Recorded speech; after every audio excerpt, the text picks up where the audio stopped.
জাতীয় পার্টির কাকরাইলের কেন্দ্রীয় কার্যালয়ে হামলা ও ভাঙচুরের ঘটনায় গভীর উদ্বেগ প্রকাশ করে নিন্দা জানিয়েছে বিএনপি। শনিবার এক বিবৃতিতে দলটি এই অবস্থান জানায়।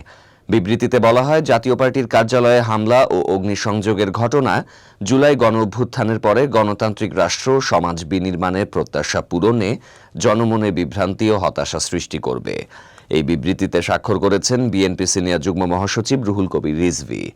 বিএনপি আরও জানায়, এ ধরনের ঘটনা গণতন্ত্র ও জুলাই চেতনার পরিপন্থী।